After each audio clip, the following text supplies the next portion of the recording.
Hi, everyone. Good evening. Welcome to Evoke Therapy Program's broadcast. Today is Monday, August 9th, 2029. Excuse me, 2021. Getting ahead of myself. Uh, Tonight's structure of the broadcast, if you're new to it, is to submit questions at any time. We take any questions that are left over from the last broadcast or that are sent in to us throughout the week via our email address at webinar@evoketherapy.com. So we'll take any live questions, any topics that you have for us this evening. Becky, who is moderating for me this evening, will pass those on to me when there's space. She'll pass those on to me anonymously. So feel free to submit any questions or topics at any time. And let me get right to the one pre-submitted question from the week. Somebody writes, my son is some years out of intense therapy. He seems like he is all talk and no action still. Do we let it go? He is 25, or do we encourage him to reconnect with his therapist or therapy center from 2 years ago? I know it's a lot to ask without more background. Thanks. Generally speaking, I don't encourage any kind of strong push toward outpatient therapy. Outpatient therapy works really well if you're motivated, if you have a strong desire. I think family therapy can work if you have moderate levels of motivation, but individual therapy or reaching out, I don't have the inclination to push, to offer it as a support, but I imagine he probably already knows that you would support it. To offer it can be okay if he doesn't know. But for the most part, I don't think it helps really to kind of push or pressure or even strongly suggest that somebody reach out. To the early part of your question, he seems to be all talk and no action still. My question is, why all talk and no action? What's he getting out of that behavior?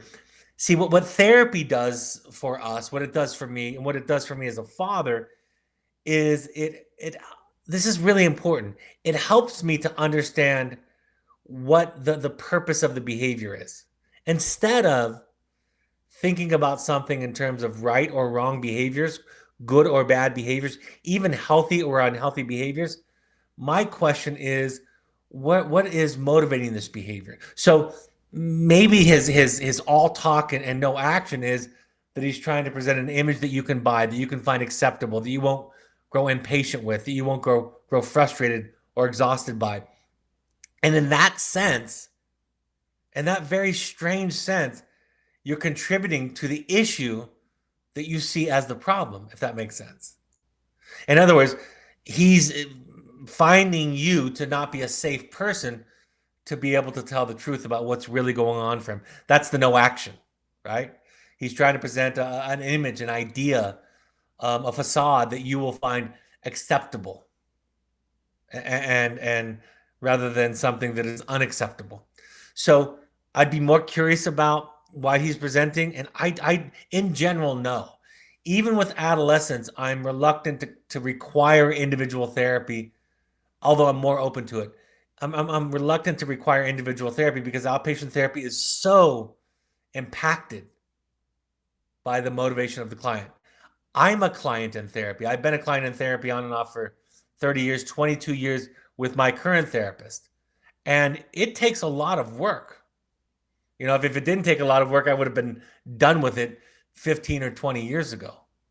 But it takes a lot of work to make progress and to find yourself and to tell the truth about yourself in the world. So in general, my answer to the question is no. I also respect that you say, it's a lot to ask without more background. And that should always be my qualifier when I answer these questions is I don't know all of the context, all of the variables involved. But in general, no. Let him know that it's available. If he doesn't, I suspect that he knows that it is.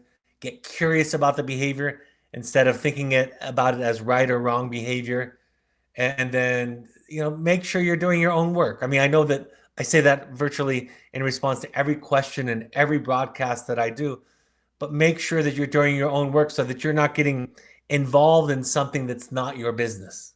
Now, if his no action is starting to impact your life, your boundaries, or your home, you can set boundaries around that, right? That's perfectly, not only is it okay, but that's your responsibility. And Al-Anon, they talk about this idea of, keep your side of the street clean. In the Serenity Prayer, they say, grant me the serenity to accept the things I cannot change, and the courage to change the things I can, and the wisdom to know the difference. It's not our job to push our children, our spouses, our brothers, our sisters, our parents. It's not our job to push them in the direction that we think they need to go, but rather to support them in their journey, and then to make sure, principally, that we're taking care of ourselves, that our boundaries are clear, that our sense of self, well-being, our truth, our needs, our preferences, our tolerances, that those are respected. And that's where I think it can come into play. So yeah, that's a great question. It's a fantastic question. And one that I think I don't know that I've made a complete 180 on over the last 20 or so years, but I've definitely moved away from encouraging parents to push children into individual therapy. Family therapy, more so, because family therapy can be something where you're working on you, or you're working on, what do I need to do? What's my contribution to the pattern or to the cycle? So thank you for that. The next question that comes in is, what is a typical day like? Well, funny you should ask, because I happen to have a slide from this very presentation. It's camping therapy. Primitive living, which means that everything is on your back that you need to live. The food is separated. Your shelter is something you make every day. You're carrying some part of your laundry, your personal food, a portion of the group food, your water, of course, your sleeping bag, the different layers that you'll need for the weather. So there's making fire, making breakfast, cooking lunch, hiking. We hope for hiking 4 or 5 days a week, 2 days where they're laying over, which means that they're getting resupply and the therapist is visiting. There's days for showers, but it's really just about camping and moving from site to site. Our model is primitive living nomadic, which means we're not going to cabins, we're not going to a base camp, and it's nomadic, which means that we're hiking from location to location. And then everything becomes grist for the mill, right? That small group living becomes a microcosm for the family. So even if you didn't tell us about your child's issues, problem solving, frustration tolerance, right, coping mechanisms, communication styles, even if you didn't give us an application with that information, it would be exposed in the process. And that's another thing. That's another reason, going back to the last question about why wilderness therapy can work where outpatient therapy might not, is that wilderness therapy doesn't let you hide. Your issues eventually come to the surface because you can't escape the group that you're in. You can't escape the relationships you're in, the tasks that you have to share, like cleaning up and getting ready and making fire and cleaning up the fire at the end of the day, and so forth and so on. So there's group therapy, there's group discussions, there's standing groups, which are short groups that happen all day long. There's emotional curriculum, which means assignments from the therapist. There's also academic curriculum. There are chores. There are all these shared responsibilities, and they rotate. And all of those just become the grist for the mill. Even games. We want to have what we call kind of tongue-in-cheek mandatory fun time, because sometimes some students want to stay out of it. So we try to come up with games and activities to suggest to them that you can have fun in the simplest and purest of ways. You can connect to people on a really simple, beautiful, sitting around the campfire kind of way. We have group readings at night. We have music. We have storytelling. We have that kind of thing. But it's just camping, small groups, nomadic, moving from place to place, primitive to living, so we're not going indoors for the entire 8 to 12 weeks. And then everything becomes therapy. There's the therapy session and the treatment plan that happens 2 days a week when the therapist is there. But really the powerful stuff that happens in wilderness is the stuff that happens in between. I'll tell you 2 stories to illustrate this. I remember my first few months as a wilderness therapist, and I missed a week. And back then, we didn't have therapists that would replace us while we were gone. It's just the staff managed the group, and the parents went without a phone call for a week. And I remember coming back, and I asked Joe, who now is still a friend of mine and is on our intensives team. And I came back and I said, "How was it, Joe?" Expecting maybe there was some difficulty and some lag and some slowing down. He said it was the best week I've seen this group have in a long time. And of course, it was humbling to me because I thought I was the magic of it. And I realized that it's the stuff that happens in between therapy that's the real work. I think it was Claude Debussy that said that music is not the notes, but the space in between the notes that makes it music.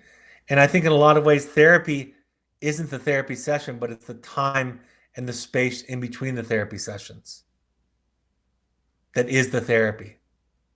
And so it's that 5 days in between where the lessons get learned, the lessons get tried, the lessons get their opportunity to see if they can take root in the individual's life.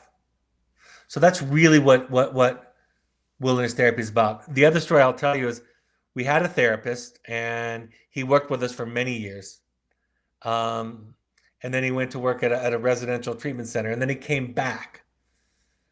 And when he was coming back, he offered his families to finish up his students back in the wilderness for a month or so because they weren't quite done.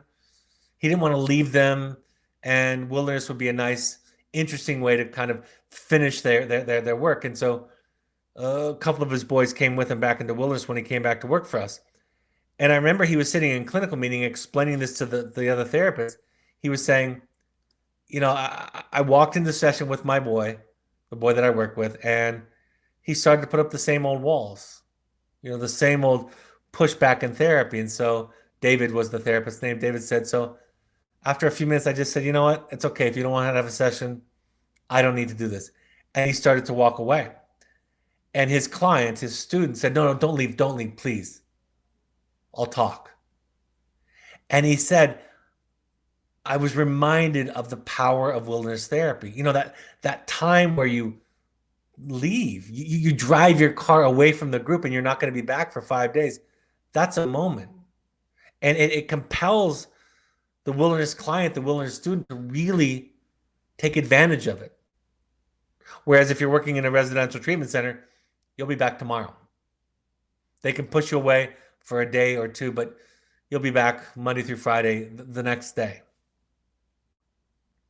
So wilderness therapy is this place that I think for both parents and for our students really provokes the work, really evokes the work more than just outpatient therapy or residential therapy. It's powerful, dynamic stuff. I've never seen anything more impactful. So that's what a typical day is like.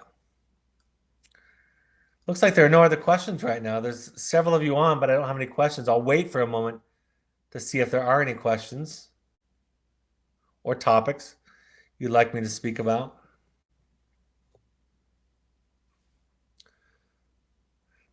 Somebody writes, how are parent letters used as part of the therapy? I think that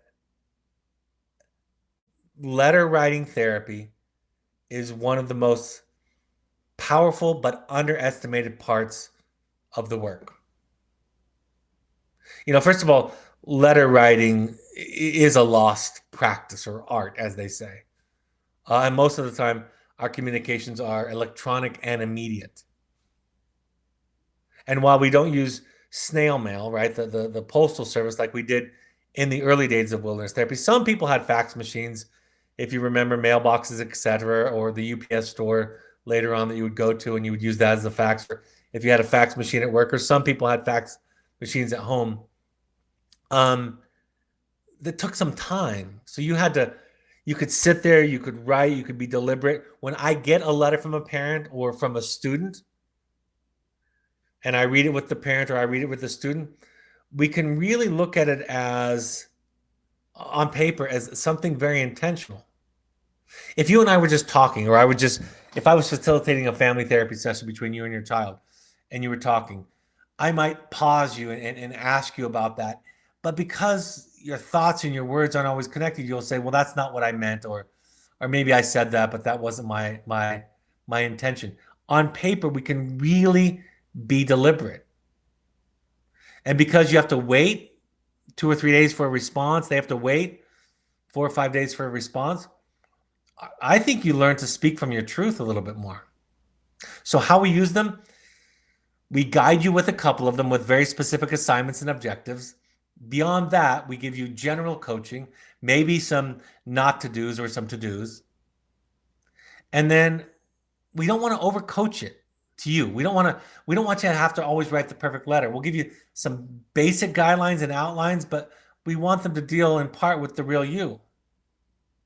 Now, when they send letters back out, I think one of the thoughts that both students and parents have is that we really do coach that. And I discourage overcoaching letters that are coming from your child to you.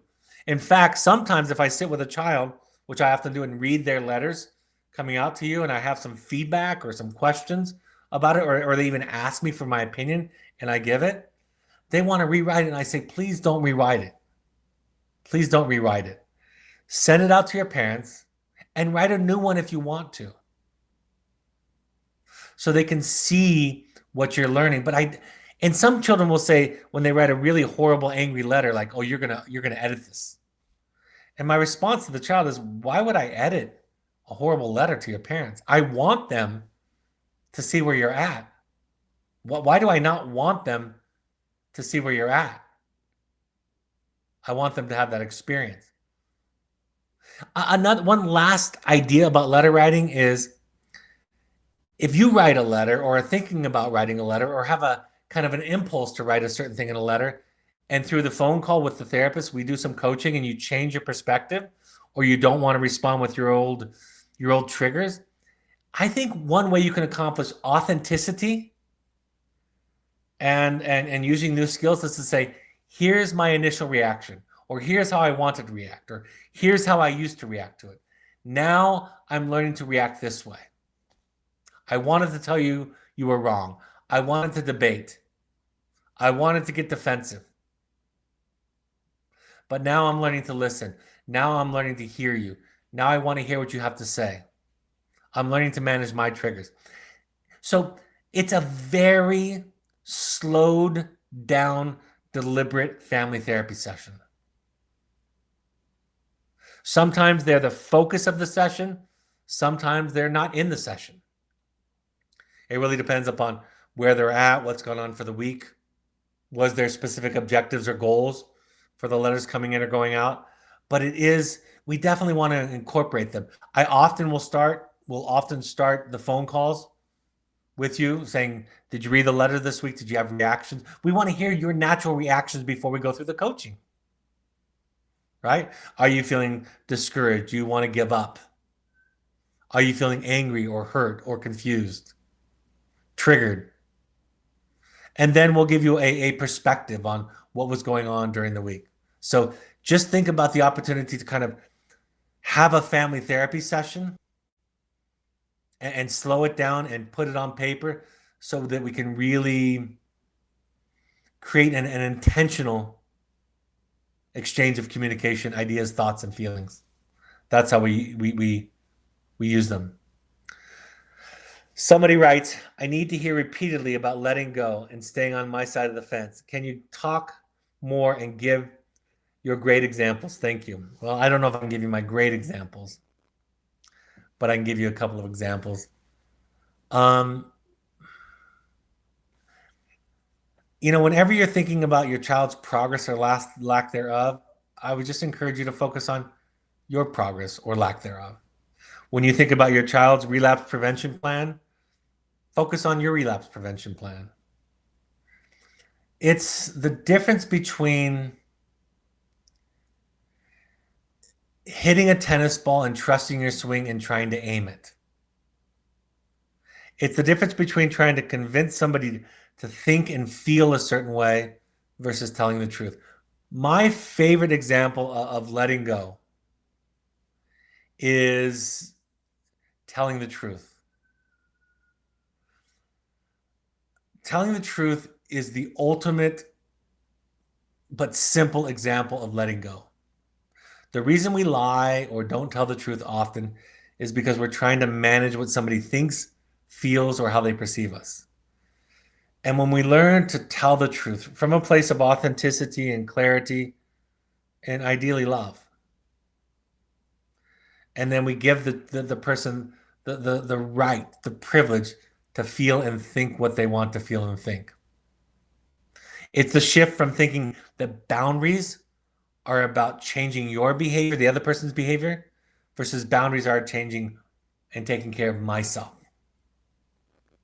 And so here's what's amazing about letting go and staying on your side of the street or your side of the fence. In the serenity prayer, which I referenced earlier, God, grant me the serenity to accept the things I cannot change, the courage to change the things I can, and the wisdom to know the difference. That prayer, or I call it a meditation sometimes, that prayer or meditation is said in practice. It's a tradition for it to be said at the end of every 12-step support group. Not all of them do this, but most or many do.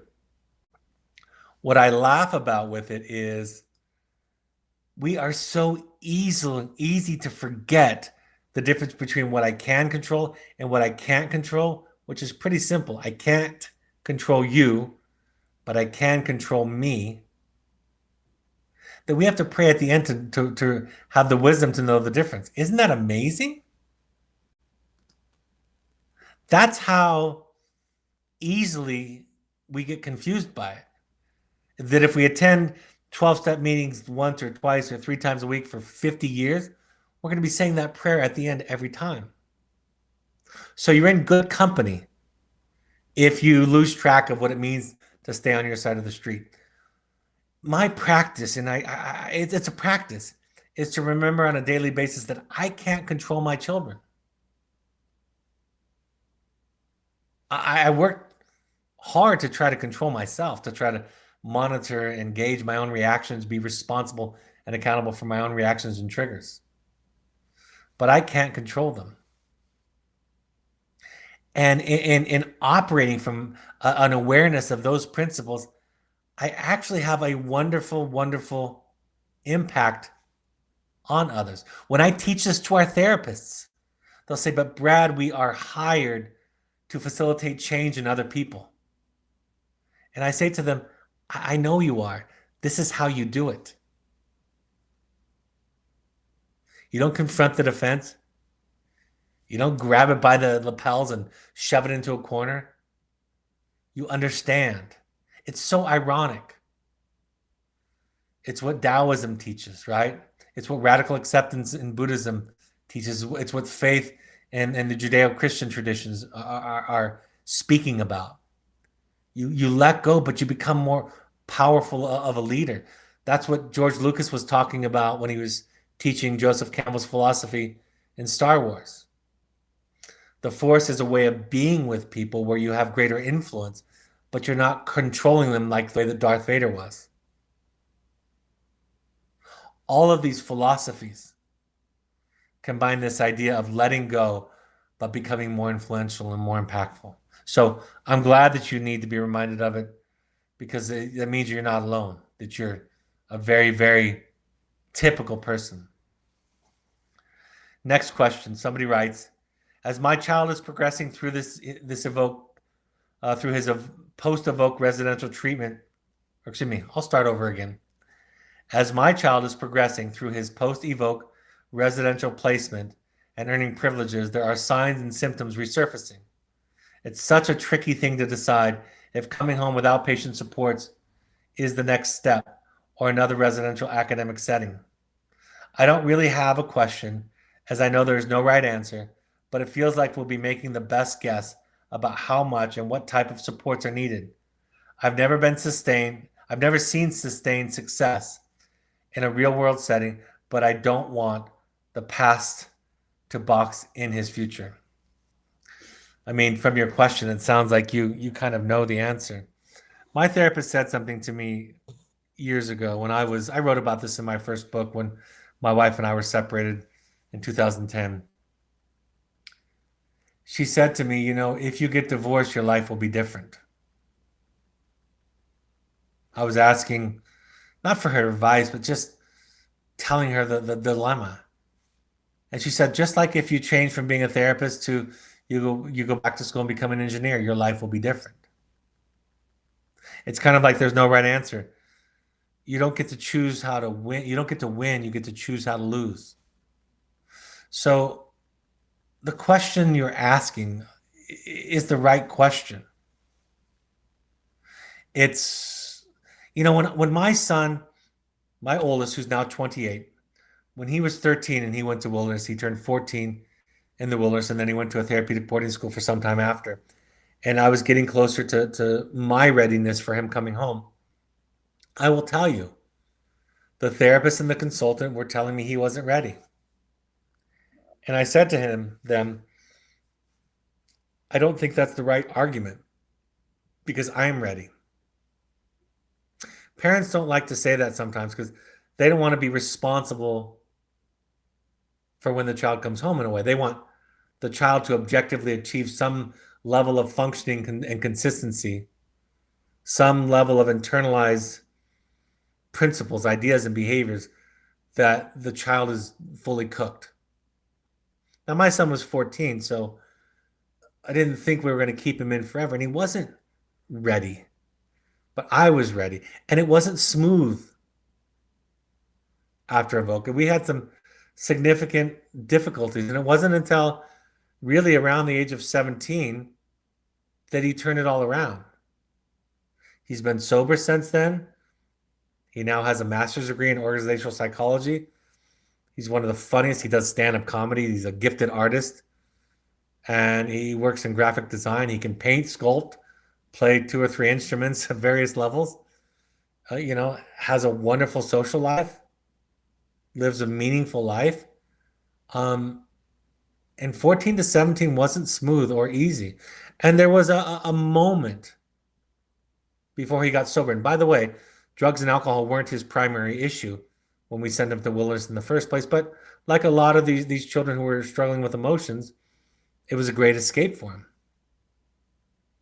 And there was some days prior to his sobriety where I had literally, not figuratively, literally the phone number in my back pocket of a friend who ran a program that I had already talked to, and a space was cleared for my son. But I kept talking and kept listening. I didn't focus on good and bad behaviors, but rather on being a safe person for him to talk to. And I would have pulled the trigger. I was weeks, if not days, away from pulling the trigger. But the communication kept getting better and better. And he turned it around. It wouldn't have been a failure if I had sent him. If I had sent him. That would have been okay too. So, yeah, listen to his progress. See what he's learning. And when you're ready for the challenges that are going to be there, you're ready. And if he gets mad at you and says, well, this is about you being ready, your response can be, I'm working on it as fast as I can. I'm doing the best I can to be as ready as possible. And that's the reality of it. He'll come home, unless he's 18 and he walks away, he'll come home and finish the program when you're ready. And that for me it's been a helpful way to think about the shift in this. When I'm talking to a parent and they're considering coming home or aftercare or whatever, I want to find out how they're thinking. That's really what these broadcasts, what my books are about. It's not about what you're doing, it's why you're doing it. And if you're doing it because there's some kind of guarantee of success, I think that speaks more to control. If you're doing it with the acceptance of the reality that you have no control over him or her or them, but that you're ready to try it. And I always say to parents, I do this thought experiment. I did it today with somebody. How will you know 2 years from now if you've made the right decision? I asked this in parenting support groups. You can answer this question yourself. How will you know if you've made the right decision 2 years from now? And I wait for people, and usually people will say, well, they're doing well. We haven't had major setbacks. They come up with outcome answers. And what I say is, you'll know you made the right decision because it was your decision. And if it goes well, fantastic. If it doesn't go well, fantastic. Because isn't that the way life is? We make choices and then we deal with it. We deal with what comes of it. So maybe the thing I'm telling you that's a little bit different tonight is it's when you're ready and it'll be different. And just keep your eyes open and watch and know that mistakes for all of you are a part of the process. It's not about getting to a level of pristine behavior, right? It's really about a deeper, richer process and awareness on your part, and being able to figure out how to be with them, to not participate in the problem, the dynamic that's become a problem, and how to support them where they need to go. And I don't want to ever forget this. And knowing that you have boundaries and it's okay wherever they are, wherever you need them to be. It's too big of a choice for somebody else to dictate to you. Because if you don't trust your instinct, you're going to regret it. If you defer too much, you're going to regret it. If you don't allow yourself to be challenged, to challenge your instincts, you're going to miss opportunities. And where that line is, there's only one person on planet Earth that can answer it, and that's you. You get to decide, and it's not easy. Thank you for that. Somebody writes this. Can you speak more specifically about what a child needs to achieve in order to get to water phase? I listened to the webinar, but I did not hear what was necessary to move to this phase. It's really about moving from external locus of control, motivated by externals, to starting to taste the sweetness of it, to starting to feel the intrinsic kind of value of the change, right? That second phase, fire phase, is about accountability, cooperation, right? Working with the program, trying it. Children go from rejecting the process to resigning themselves to the process to accepting the process to investing. And it's somewhere between the accepting and investing. I love when I get to see a student say, I feel better. Doesn't mean that it has legs and that it'll never go away and they'll never lose motivation. But when they get a taste of what it's like to be their authentic selves, to own their emotions, to know what's operating inside of their head, to have some sense of where their defenses and their wounds are, and that exploration is worthy of attention. It's the change from I'm doing it because it kind of works out better for me pragmatically to I'm doing it because it feels better. It reminds me of a saying that somebody told me about. I heard somebody say years ago about sobriety. People start using substances for the same reason they stop. Because it feels better. Because they feel better. And I think that's the transition. Now there are objective assignments to complete in each of the phases, but those are the principles. And while we use those assignments as markers, as indicators, it's not all about that. Those are just tools that are reference points. And the phases are fluid back and forth too, because you can regress. And regression isn't bad. Regression is regression. Everybody experiences regression. Just go back to a family reunion or go back to your mother and father. And you'll be hit squarely between the eyes at what regression feels like on a personal level. Hang out with your siblings. Go to your 30-year or whatever year it is. Go to your 30-year high school reunion. And you can write a dissertation on regression. because old contexts, old situations, old triggers push us back into primitive, old ways of reacting to things.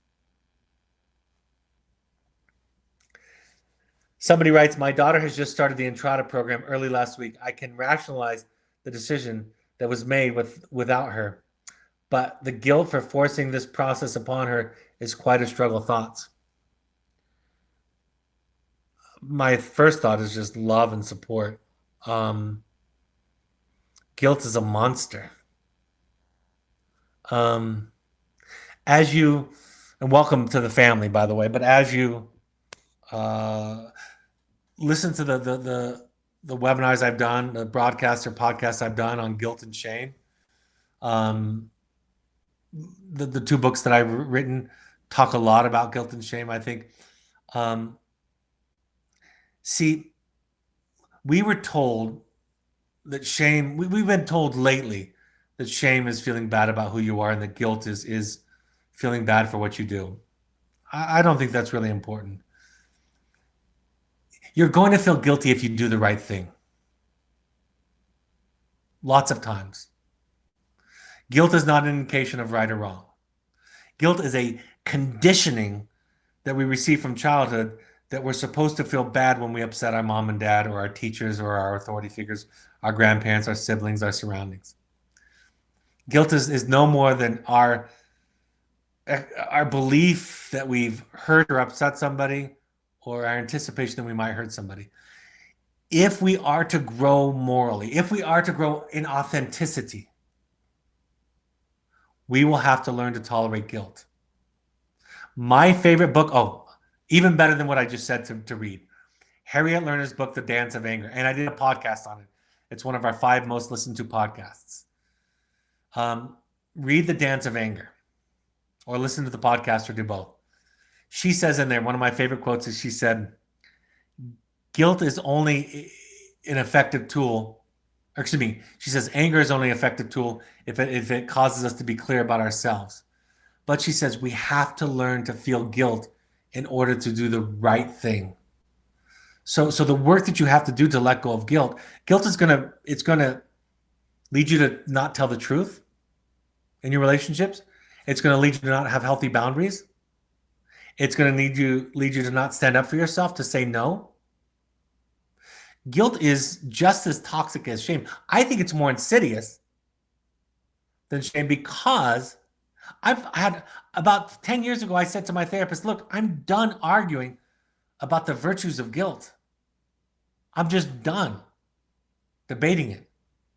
Because everybody listening to my voice, live or on the podcast, can immediately come up with an example where doing the right thing would cause them to feel guilty. Just think about that. Everybody can think of an example immediately, a real example in their life where doing the right thing would cause you to feel guilty. And if guilt can tell you to do the wrong thing, if you can feel guilt when you're doing the right thing, it is not a reliable North Star of morality, of good choices. So the work is to let go of guilt and to unravel it and to figure out what's going on there and where it came from and how nonsensical it is. I remember I was teaching this in church in another lifetime. Didn't go over so well in church. They were big fans of guilt in the church that I was teaching it in, but I was teaching it, and one of the class members, who was an attorney, he said at Stanford, because he mentioned that he went to Stanford, a nice guy, but he said at Stanford in law school, we were one of our assignments was to go to a maximum security prison and interview inmates. And I had the opportunity, he said, to interview somebody who had shot somebody at a convenience store over a couple of $100s. And I asked this gentleman, I said, what did you do after you shot the person? And the guy said, I just went home and went to bed. So this gentleman telling me this anecdotal story about his law school assignment said, so if not for guilt, Brad, then why would we do anything right? And I thought about it for a moment. I said, love, for starters. That twang of regret, of remorse, can wake us up. That twinge of guilt can cause us to ask a question. But just like the ignition on a car, if you still have a car that has an ignition switch, that this analogy is going to get old soon. It works to start the car, but if you keep cranking it, it won't work anymore. It can just be a spark, a beginning. But we should look at our guilt critically. And I will tell you that it's really important to kind of work through that as a parent, as a spouse, as a person, as a human being, because guilt lies to us every day. So it's really worth unraveling. Thank you for the question, and welcome to the Evoke family. Somebody writes, could you please go over what process takes place from the point a child leaves Evoke and goes to a therapeutic boarding school? Ideally, it's as seamless as possible.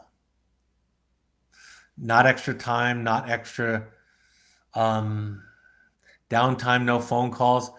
It's the most vulnerable time. Now, we do have an option that we didn't have for years, which we have a pursuits program, which is separate from our wilderness program. So if you want to spend extra days, you can talk to our pursuits team. In fact, I'll just pull up this slide while I'm talking.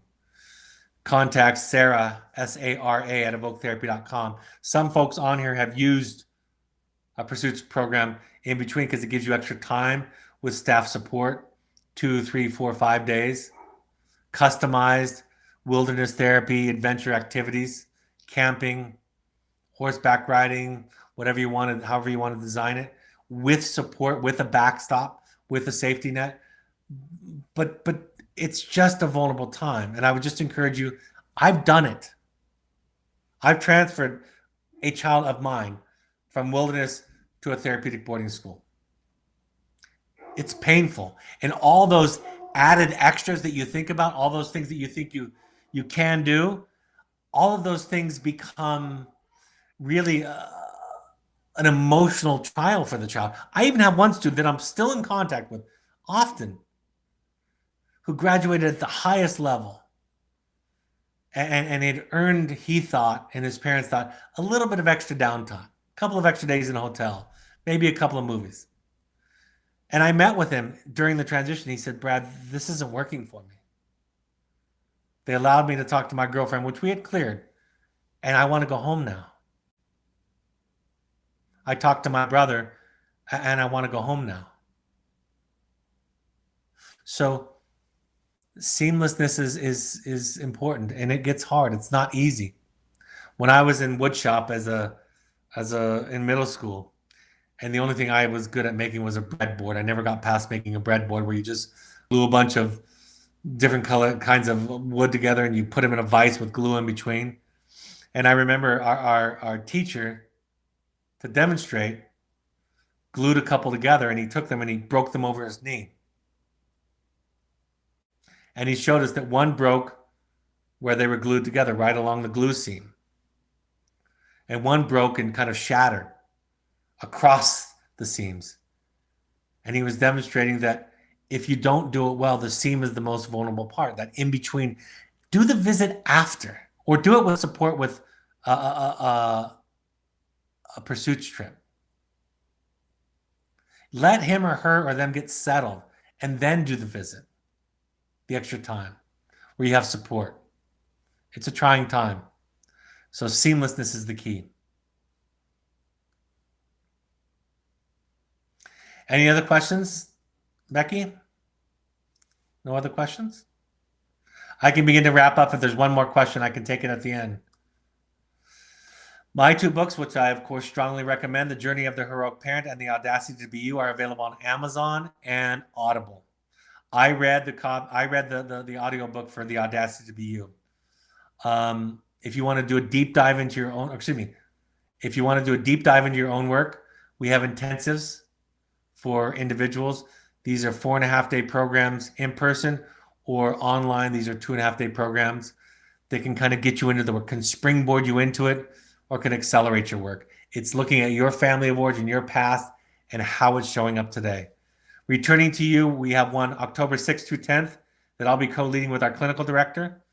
Travis Slagle, and that is anybody who's attended Finding You previously. Just contact intensives@evoketherapy.com for more information. We have support groups for current and alumni families. Our next one is August 12th at 6:30 p.m. Mountain Time. And we have intensive alumni meetings online for our intensive folks. That's tomorrow night at 6 p.m. Mountain Time. Email malia@evoketherapy.com for more information.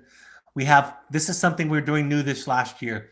We have coaching. So therapists who have been wilderness therapists or intensive therapists are offering virtual coaching, virtual therapy online. So if you're interested in continuing the work beyond wilderness therapy or aside from wilderness therapy or beyond your intensive work with someone who knows what it's like, contact Travis@evoketherapy.com. We ask all current parents to attend 6 12-step support groups. Any combination of Al-Anon, CODA, Families Anonymous, AdultChildren.org, RefugeRecovery.org, or NAMI.org. You can also go there for classes and information in your local area. All of these broadcasts are available on any of your podcast streaming apps, including Spotify. Just go to a podcast app and search Finding You and Evoke Therapy Podcast, or you can just go to soundcloud.com and search Finding You and Evoke Therapy Podcast. You can find us on Twitter and Instagram at Evoke Therapy using the handle at Evoke Therapy, or you can find at Evoke Therapy Intensives on Instagram. Also, my handle is at Dr. Brad Reedy. That's at DRBRADREEDY. You can find us on Facebook by searching Evoke Therapy Programs or Evoke Therapy Intensives. And then we also have a blog that's wonderfully curated by Malia. My next broadcast will be August 18th. We'll be talking about wilderness in the summer, what it's like in the summertime. And as the summer ends and you get ready to go back to school, we'll be talking about that. Every other time, of course, we have Q&As. It looks like maybe one other question has come in. All right, I'll finish up with this one. My 16-year-old wrote in his letter that he felt sad, angry, and terrified about going to a therapeutic boarding school. Can you speak to what, if anything, changes with therapy, both group and individual, going forward? I'm interested in what takes place in the last month after once a child finds out they won't be going home. Evoke is time spent moving the child from resistance, acceptance, and to buy-in. What % of kids get it to acceptance or even to buy-in? Yes, it's moving them along for sure. One critical contribution you can make to their buy-in, this will sound strange, but don't try to get them to buy in. Think Mr. Rogers. I'm a huge fan of Mr. Rogers. When I was a little kid, I thought he was weird and creepy or patronizing, probably because I was an adultified child. But now I realize he was a genius. Now I aspire to be more like him without the cardigan, of course, and to realize that you sit and you listen to people, and that allowing people to speak their truth, their unmentionable truth, and you listen to it with empathy and patience and love, that people heal.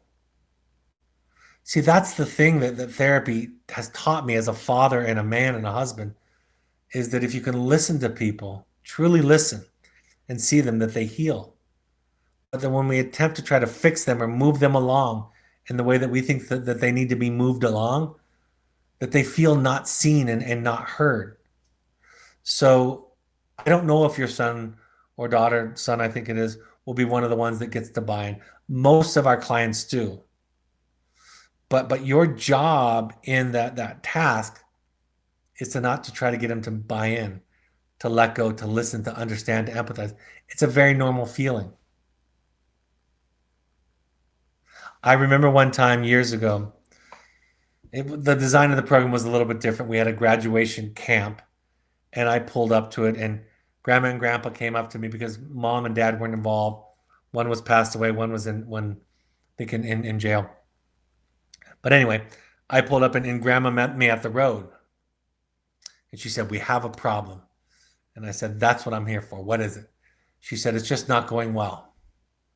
I said, "Well, let's get right to it." So we walked over, we sat down and exchanged pleasantries and opening thoughts. And their grandson was cooking their dinner. And I said, so give me a story about what's going on. And grandma and grandpa said, well, he told me that he's really upset and scared to go to the next school. I said, okay, keep going. They said, that's it.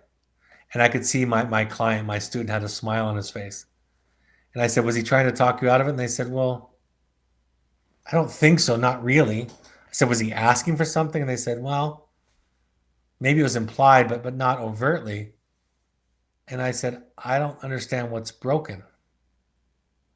Wouldn't you be scared if you were leaving something comfortable? I remember that night I had the first thought that leaving wilderness is like leaving home again.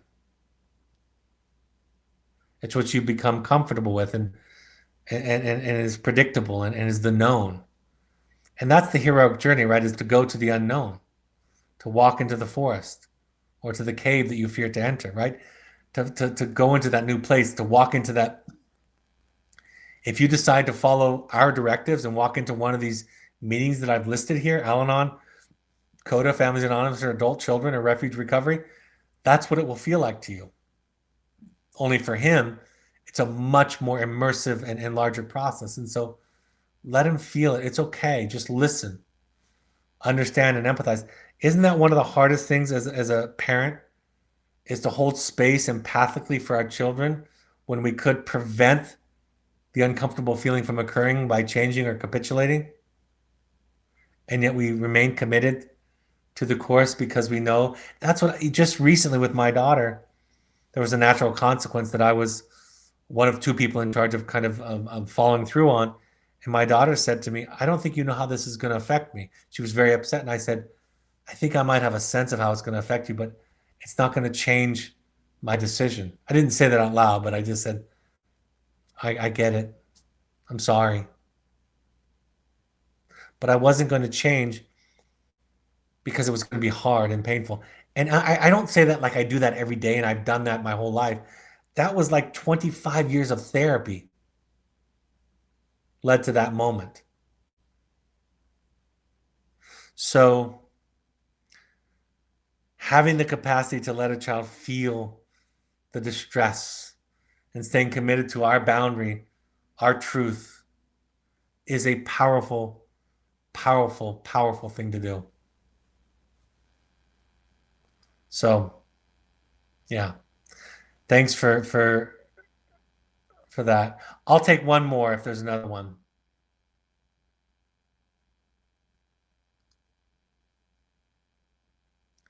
Is the online finding you very effective versus in person? It's more effective than I thought it would ever be. I think it's a great option. It's half of the finding you in person. I just want to make it clear. Finding you part one online is family of origin. Finding you part two online is current day. Finding you in person is both. So it's half the time, much less than half the cost. So I think it's a great option if time and money, which it is for many of us, are pieces of the equation. I was skeptical of it. We started it during the pandemic for obvious reasons. And I said at the beginning, I don't think we can do this online. And I've been blown away with the impact of it. So yes, it's effective. If you have the time and the money and the resources, finding in person, I think is the downtime is the richer part. It's all the times in between, right? It's dinner, it's breakfast, it's the walks that you go on together. We try to replicate that by having the Zoom meeting be on all the time so you can eat together. But the in-person stuff, there's something visceral about being in person. I like the one online better as a therapist in some ways because I take lots of notes when I'm doing it online, out of your view. But when I'm sitting with you in person, I have to track it all in my head, and it's a little bit harder to track. So there's a little bit that I like as an advantage to the online one, but they're different. Back to what my therapist said earlier in the broadcast in another example, it's different and it's worth it. And I believe in them. And I think I've said this before, the intensives are the thing that I can sell the easy. I don't consider myself a salesperson, but I do these myself. My wife, my adult children have done these themselves. Our therapists, my business partners have done them. I've sent friends to these. I believe in intensives as a part of a self-help, of a growth process, of a therapeutic process. One more question. Can I talk about the value of benefit of individual versus group therapy? Individual therapy is easier as a therapist because I can hold space for one person, and in group I have to kind of make sure everybody else is being safe. But group therapy, there's something about a peer giving you feedback or observations that can be helpful, right? There's times when it benefits to have somebody who's not an authority figure give you their perspective. The other thing is, if you have an adequate therapist, is they're also not qualified to give the same quality of feedback and experience and holding for you. Sometimes peers can easily dip into advice and being the expert, and hopefully a good therapist won't do that, or if they do, they'll apologize. So I think group therapy can be something that people can be more open to, but it also has risks because they're not professionally trained people. And I think the individual therapist, but I think you have to deal them with real relationships. So it's just different. And I always pay attention. We always pay attention in wilderness therapy to what works best. One of the things that the intensives that I love about it is that you learn as much by watching somebody else do their work as you do from your own. And I bet the people that have attended this would attest to that they have learned or did learn just as much from watching somebody else's work as they did from doing their own. I've seen it over and over and over again. I can attest to that. Some of the greatest lessons I've ever learned in my attendance as a participant in an intensive program is that I've gotten something out of somebody else's work about my work. By the time I even did my very first intensive and I got to my part, I already had it figured out from watching the 3 people that went before me. I got it because the dilemma was different in some ways, but it was the same. And I realized that my core task in my life is to show up and tell the truth about who I am and what I feel and what I need. That's my great weakness. I'm pretty good at holding space for people. That's both my wound and my gift, right? From being a codependent person. What I'm not as practiced at, what goes against my grain, is showing up, telling the truth, holding a boundary, saying no, saying I can't, saying I'm not willing, letting people that I love hurt and suffer because I can't make it better, all of those things. So I learned by the time it was my turn that my job in my life will be to show up to my marriage, to my relationships, and try to tell the truth about who I am, what I feel, what I need, what I can't and can't do, what I am and am not willing to do. I know we have maybe a question or two left over, but we're wrapping up because it's the end of the hour. Thank you for your attendance this evening. For and on behalf of the people that love you, thank you for being willing to do your work. That's the only or the greatest gift that you can give to them. I hope these are helpful points of contact with you. I hope you also enjoy them on the podcast. Take care, folks. I'll talk to you next week. Have a good one. Bye-bye.